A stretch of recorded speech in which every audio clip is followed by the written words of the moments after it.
10월 26일 일요일 EPL 프리미어리그 분석 시작하겠습니다. 모든 경기 분석은 카페에서 확인 바랍니다. 메뉴 포메이션은 3-4-3이며 최근 3백 라인을 중심으로 수비 안정화를 시도하고 있다. 하지만 박스 안쪽을 지키는 센터백들의 순발력과 민첩성이 상대적으로 떨어지는 편이다. 특히 마트스 쿠냐가 전방 압박에서 빠른 대응을 이끌어내지 못할 때 수비진 강력이 벌어지는 장면이 자주 발생한다. 마운트는 중원에서 공격 전환의 속도를 높이지만 수비 전환 시 위치 복귀가 느려 전환 밸런스가 무너진다. 브루노 페르난데스는 전진 패스 타이밍과 박스 앞 창의적인 연계를 보여주지만 전방으로만 무게중심이 쏠려 있다. 그래서 상대가 빠른 속도로 전환하면 수비 뒷공간이 넓게 열리고 라인 강역을 유지하지 못하는 문제가 드러난다. 결국 맨유는 중앙 압박 이후 뒷공간을 내주는 전형적인 구조로 상대의 스피드형 공격수들에게 약점을 드러내고 있다. 이 수비 구조가 그대로 유지된다면 브라이튼의 측면 전환과 빠른 침투에 매우 취약할 가능성이 높다.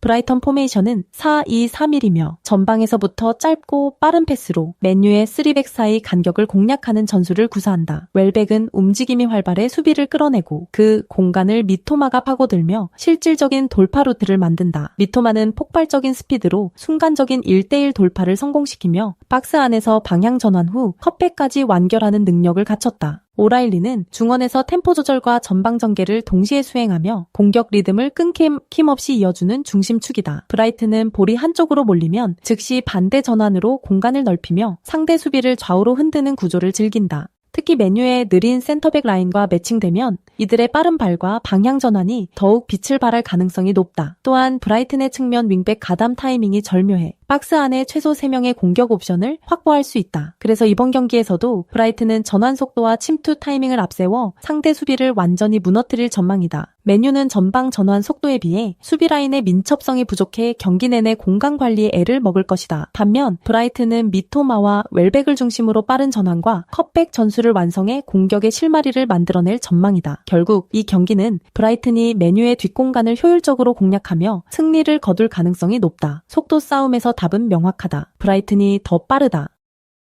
브렌트퍼드 포메이션은 4-2-3-1이며 올 시즌 가장 큰 약점은 불안한 수비 조직이다. 티아고는 전방에서 활발히 움직이며 볼을 지켜내지만 수비 가담 시 커버 타이밍이 일정하지 않아 측면 공간이 자주 열리고 있다. 샤데는 역습 전개 시 빠른 스피드를 보여주지만 전환 속도에 비해 마무리 정확도가 떨어진다. 담스고르는 이선에서 경기 템포를 조절하지만 상대 압박이 강해질 경우 볼을 쉽게 빼앗기는 장면이 잦다. 브렌트퍼드는 중앙과 측면 모두 공간 관리가 제대로 되지 않고 있으며 특히 페널티 박스 근처 수비 강역이 크게 벌어진다. 라인이 한번 무너지면 회복이 느리고 상대의 빠른 전환 플레이에 취약하다. 후반으로 갈수록 체력 저하가 심해 수비 블록이 전방으로 끌려 나오는 현상도 자주 나타난다. 이런 구조적 불안은 리버풀 같은 전방 압박 강팀에게는 치명적으로 작용할 수 있다. 리버풀 포메이션은 4-2-3-1이며 공격 템포와 전환 속도가 완벽히 정돈된 팀이다. 에키티케는 중앙에서 타이밍을 읽는 움직임이 뛰어나며 하프스페이스 침투 시 수비 강역을 정확히 찢어낸다. 모하메드 살라는 여전히 팀 공격의 중심이며 박스 근처에서의 방향 전환과 결정력은 리그 정상급 수준이다. 비르츠는 이선에서 창의적인 패스를 통해 전방을 연결하며 상대 압박을 유연하게 벗겨내는 능력을 보유하고 있다. 리버풀은 에키티케와 살라가 좌우 하프스페이스를 교차 침투하며 수비 라인을 붕괴시키고 이 과정에서 비르츠가 세컨드 찬스를 창출해 공격의 흐름을 유지한다.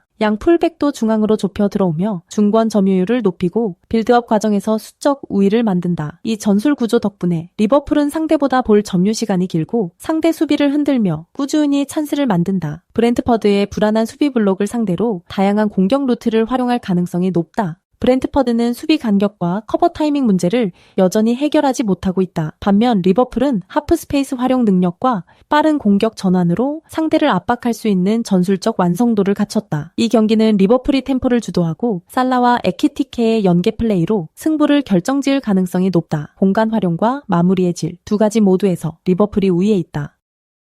아스널 포메이션은 4-3-3이며 점유율 중심 전술의 정석을 보여주는 팀이다. 요케레시는 전방에서 공을 받아주는 역할뿐 아니라 상대 수비 라인을 뒤로 밀어내며 공격 공간을 만들어낸다. 마두에케는 우측에서 폭발적인 스피드를 활용해 넓은 폭으로 전개를 이어가고 컷인 타이밍이 매우 날카롭다. 력을 소모시키고 박스 근처에서 높은 위치에서의 세컨드 찬스를 만들어낸다. 웨데고르는 중원에서 공격 템포를 조율하며 하프 스페이스를 활용한 전진 패스의 질이 리그 상위권이다. 아스날은 중원 3인 구조를 통해 미드필더 숫자 우위를 확보하고 이를 바탕으로 경기를 완벽히 통제하는 능력이 있다. 특히 웨데고르가 전진할 때 잭이나 하베르츠가 후방을 커버하며 밸런스를 유지한다. 이로 인해 점유율을 통한 전환과 압박 회피가 모두 자연스럽게 이어진다. 수비 시에는 전방 압박으로 상대의 첫 빌드업 루트를 차단하며 공격 전환 시 빠르게 라인을 올린다. 결국 볼을 오래 소유하며 상대의 체력을 소모시키고 박스 근처에서 높은 위치에서의 세컨드 찬스를 만들어낸다. 크리스털 포메이션은 3-4-3이며 상대의 점유를 허용하더라도 블록 수비를 통해 역습 찬스를 노리는 전형적인 형태다. 마테타는 전방에서 버텨주는 역할을 하지만 지원이 늦을 경우 고립되는 장면이 자주 발생한다. 사르는 좌측에서 속도와 개인기를 살려 빠른 역습에 시발점을 만드는 선수로 측면 전환 시 위협적이다. 휴즈는 중원에서 수비 가담에 적극적이나 3-4-3 구조상 중앙에서 숫자 열세를 감수해야 한다. 2명의 미드필더만 배치된 팰리스의 중원은 점유 싸움에서 불리하고 수비 라인 앞 공간이 자주 비게 된다. 이로 인해 상대가 중거리 슛이나 하프 스페이스 침투를 시도할 경우 제어가 어렵다. 또한 수비 블록이 낮게 형성되기 때문에 상대가 박스 근처에서 볼을 돌릴 때 쉽게 끌려 들어가는 모습이 반복된다. 결국 수비 밀집은 유지하더라도 미드필더 구간의 압박이 부족해 아스날의 점유율에 끌려갈 가능성이 높다. 아스날은 중원 숫자 우위를 기반으로 경기를 지배하고 점유율을 바탕으로 다채로운 공격 전개를 시도할 것이다. 반면 크리스탈 팰리스는 미드필더 구간의 열세로 인해 세컨드 볼과 전환 싸움에서 고전할 가능성이 크다. 이 경기는 전술적 완성도와 점유율 운영 능력에서 앞서는 아스날이 홈에서 확실히 웃을 가능성이 높다.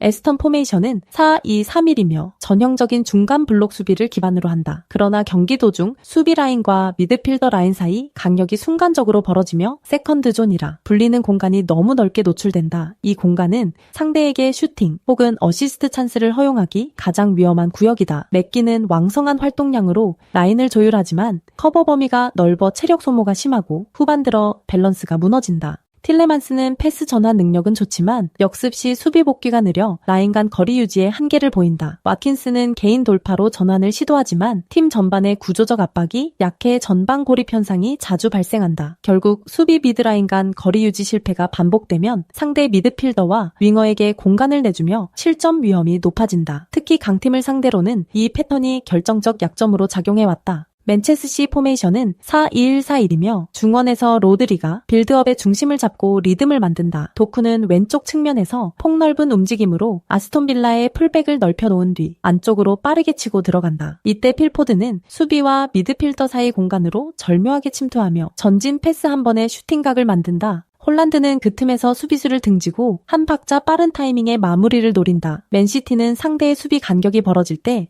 패스 템포를 순간적으로 끌어올리며 단 3번의 패스로 박스 진입을 완성한다. 특히 하프 스페이스 점유 능력이 리그 최고 수준이기 때문에 아스톤 빌라의 공간 관리 한계를 정확히 찌를 가능성이 높다. 또한 도쿠와 포든의 침투 타이밍이 겹치는 순간 아스톤 빌라 수비는 2차 커버 타이밍을 잃는다. 그래서 후반으로 갈수록 점유율과 찬스 점유 모두 맨시티가 압도할 흐름이다. 아스톤 빌라의 수비 미드라인 간 거리 유지 문제는 리그 상위권 팀에게 치명적이다. 맨시티는 그 약점을 정확히 읽고 포든과 도쿠를 활용해 공간을 찢어낼 준비가 되어 있다. 결국 라인 간 균열이 누적되며 맨시티가 경기 흐름과 스코어 모두를 장악할 가능성이 높다.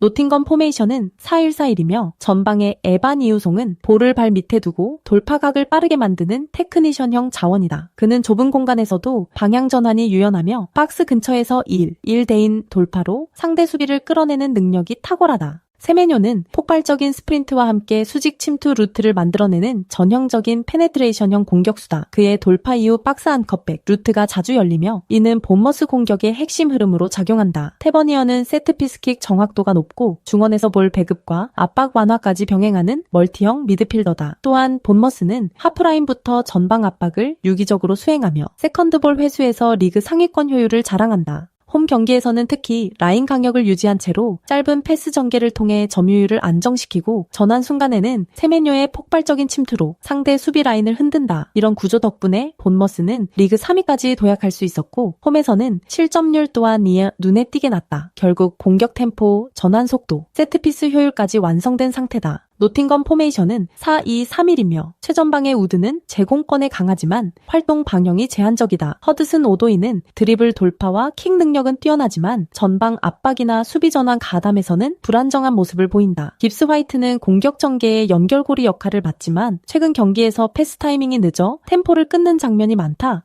무엇보다 팀 전체의 라인 간격이 무너진 상태라 수비 블록 형성이 늦어지는 경우가 잦다. 감독 교체 이후 전술적 방향성이 정립되지 못하면서 조직적인 수비와 빌드업 모두 붕괴된 상태다. 특히 측면 수비수들의 복귀 타이밍이 느려 세메뇨의 침투에 맞대응하기 어렵다. 중앙 수비진 간의 간격도 넓어 상대의 컷백 루트 대응에서 잦은 실점으로 이어지고 있다. 이 팀의 가장 큰 문제는 전방 압박이 없는데도 불구하고 후방 라인이 불필요하게 내려앉는다는 점이다. 결국 수비 조직이 불균형하며 경기 중반 이후 체력 저하로 전환 속도도 급격히 떨어진다. 본머스는 조직적인 전방 압박과 세메뇨의 침투형 공격 루트로 리그 상위권 경쟁을 이어가고 있다. 반면 노팅엄은 감독 교체와 수비 붕괴로 경기 집중력이 떨어진 상황이다. 이 경기는 전술 완성도, 체력 밸런스, 공격 효율 모두 본머스가 확실히 앞선다. 홈에서의 강세를 이어가며 본머스가 승리할 가능성이 높다. 울버햄프 포메이션은 3-4-3이며 최전방에는 스트란드 라르센이 버티고 있다. 그는 제공권과 포스트 플레이에서 나쁘지 않은 움직임을 보이지만 주변 지원이 느려 단독 돌패에 한계가 있다. 아리아스는 오른쪽에서 활발한 오버래핑을 시도하지만 수비 전환 시 복귀 속도가 느려 측면 공간이 자주 열리는 문제를 안고 있다. 주안 고메스는 미드필더진에서 전환 패스를 시도하지만 라인 간격이 벌어지는 상황에서 수비 지원이 늦다. 이로 인해 울버햄튼은 수비와 미드필더 사이 간격이 넓어지며 세컨드 라인에서 실점 위기를 자주 허용하고 있다. 특히 3백 수비진이 좌우로 넓게 퍼지면서 측면 뒷공간을 상대 윙포워드에게 노출하는 장면이 빈번하다. 라인을 내릴 경우 세컨드볼 수집이 어려워지고 올리면 뒷공간이 벌어지는 악순환이 반복된다. 결국 수비 구조 자체가 불안정하기 때문에 한 번의 전환만으로도 실점 위험이 발생한다. 리그 최하위로 추락한 이유는 단순한 득점력 부족이 아닌 조직적 불안의 누적 결과라 할 수 있다. 벌리 포메이션은 4-2-3-1이며 전방의 포스터가 중심을 잡고 앤서니와 컬렌이 이선에서 공격 전개를 주도한다. 포스터는 박스 안에서의 피니시 감각이 뛰어나며 컷백 루트에 정확히 반응하는 움직임이 돋보인다. 앤서니는 빠른 돌파와 드리블로 상대 풀백을 압박하고 수비 강역이 벌어진 틈새를 집요하게 파고든다. 컬렌은 페널티 박스 바깥쪽에서 찬스를 설계하며 이선의 타이밍 침투로 공격의 깊이를 더한다. 특히 앤서니와 컬렌의 연계 패턴은 하프 스페이스를 공략하는 데 최적화되어 있다. 울버햄튼의 3백 구조가 벌어질 경우 이들의 움직임 하나로 수비 라인이 쉽게 흔들릴 가능성이 높다. 또한 벌리는 미드필더 라인의 압박 유지력이 좋아 세컨드볼 회수에서도 우위를 점할 수 있다. 공간 활용과 패스 타이밍 모두에서 울버햄튼보다 조직적 완성도가 높다. 울버햄튼의 수비 라인은 구조적으로 완성도가 떨어진다. 특히 수비 강역 붕괴와 측면 커버 문제는 단기간에 개선되기 어렵다. 반면 벌리는 앤서니와 컬렌의 연계 플레이를 통해 안정적인 득점 루트를 확보했다. 결국 이번 경기는 벌리가 하프스페이스 침투와 세컨드볼 싸움에서 앞서며 승리를 가져갈 가능성이 높다. 저희 소통방에서는 조합픽 및 경기 정보를 365일 무료로 운영 중입니다. 댓글 확인하시고 소통방은 텔레그램으로 운영됩니다. 구독, 좋아요, 추천하기 누르시면 적중에 큰 도움이 됩니다. 구독 누르시고 보다 빠르게 분석글 받아보시기 바랍니다. 항상 적중을 기원합니다. 가정의 앞날에 행복이 가득하시길 바랍니다. 감사합니다.